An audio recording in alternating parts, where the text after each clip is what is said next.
Hello, friends. Good to be with you again. If you tuned in to our worship service this past Sunday, you'll have noticed that we had a little technological glitch in the reflection that I offered, and we posted a reflection from a previous week.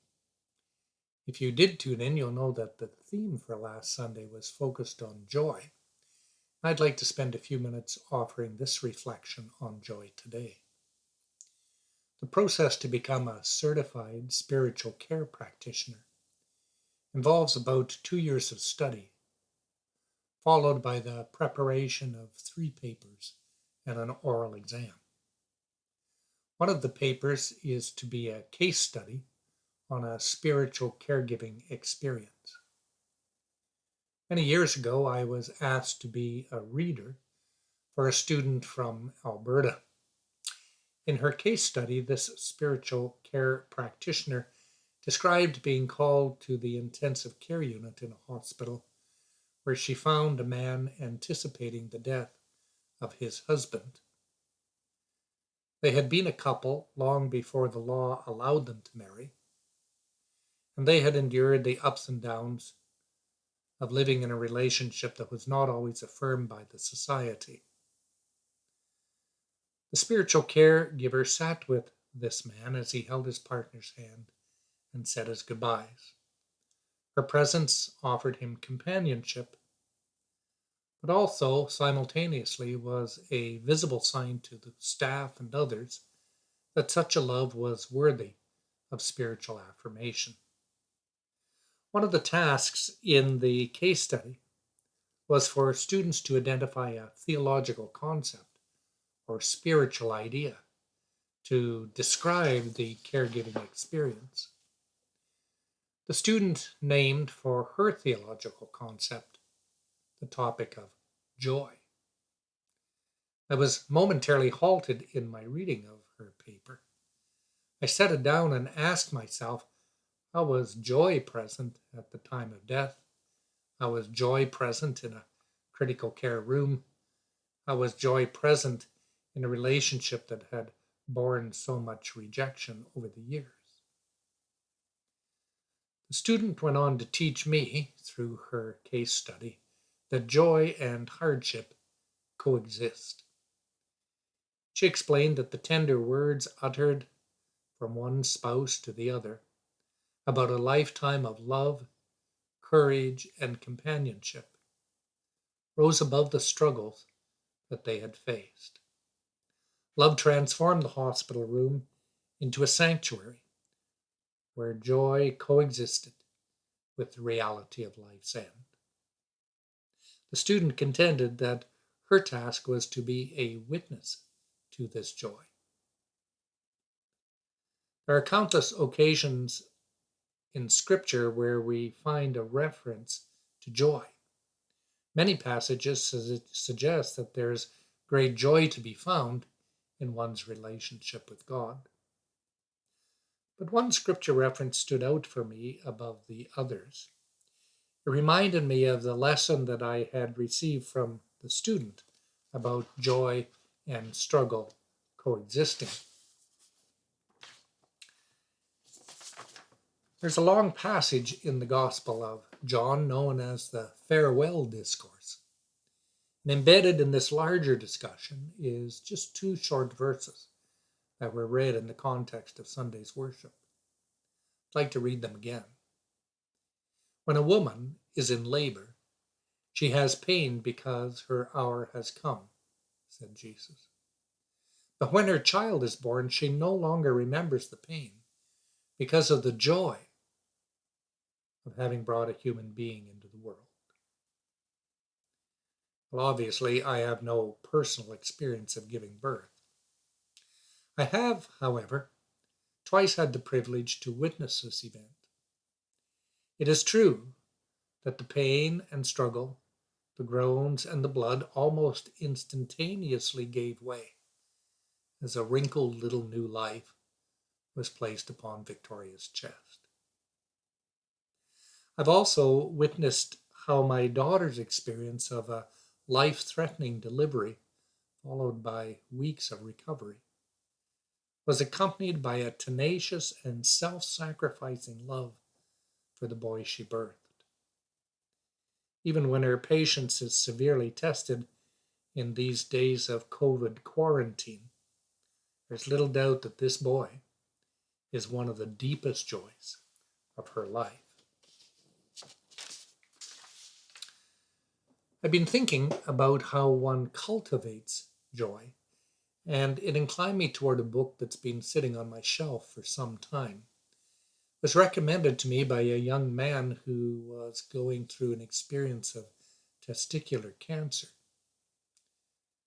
The book he recommended is entitled The Book of Joy, and it is a collection of the combined wisdom of the Dalai Lama and the anti-apartheid crusader Desmond Tutu. I know some of you have read this book. It offers an interesting mixture of Christian and Buddhist teaching, which insists on a distinction between joy and happiness.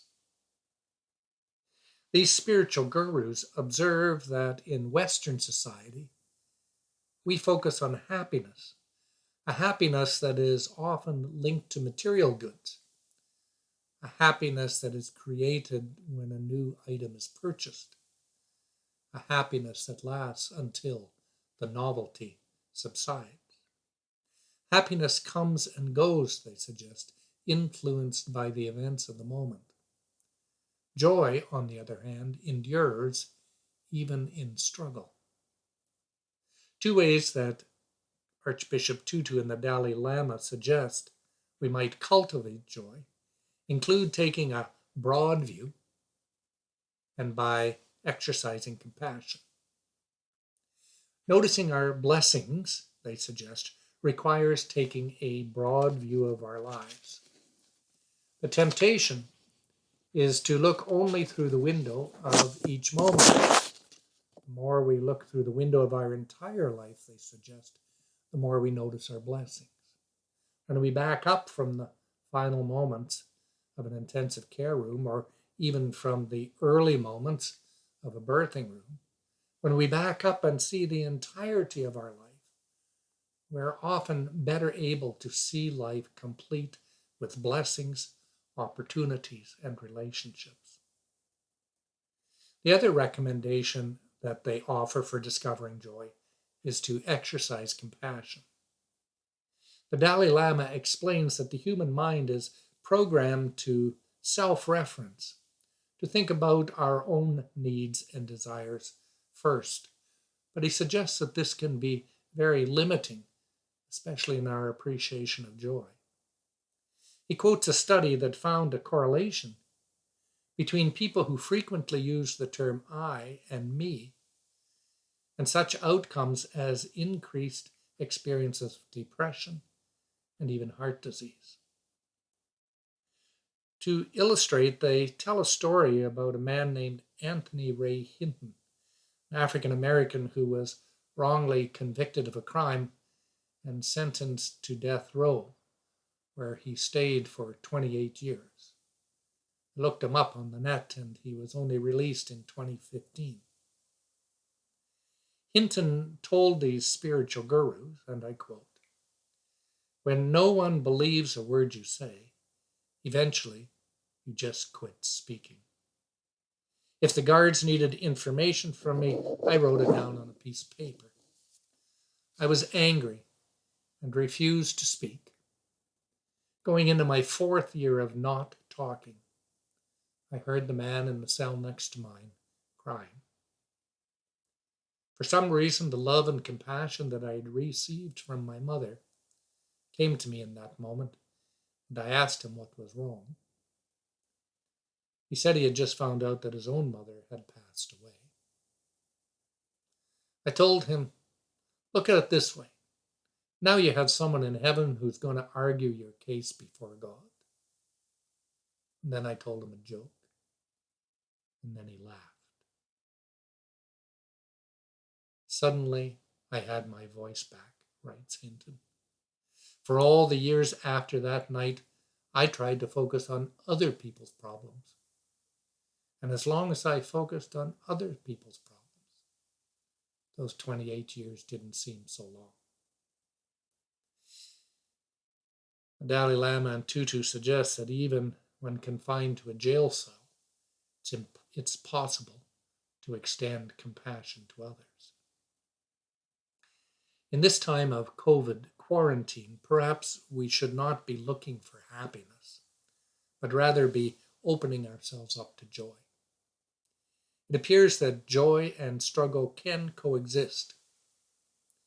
Offering prayers of thanksgiving for our lives and loves and praying for the well-being of others is not a new activity for those who choose to follow in the way of Jesus. These last couple of weeks, I've been practicing more gratefulness in my prayers and in my attitude. Gratefulness for my home, for the food that I readily have on hand, gratefulness for the country in which we live, and especially gratefulness for the companionship of Victoria and our many friends. We have also, in small ways, tried to turn our view outwards. Most nights, around happy hour, sometimes with a glass of wine, other times with a cup of tea, we have reached out to our friends on FaceTime. This communication, these times of sharing electronically, have actually richly blessed us. We also explored websites for supporting the homeless in our community and have begun to wonder how we might contribute to that cause. I also checked with the folks who rent the little apartment that we own to see how they were managing as the month end approached. They told me not to worry about them. Rather, they were already at work in their mission along 33rd Street, ensuring that the kids that they always support have enough food during this time of COVID crisis. When you look outwards, it appears that joy abounds. So it seems my student was right.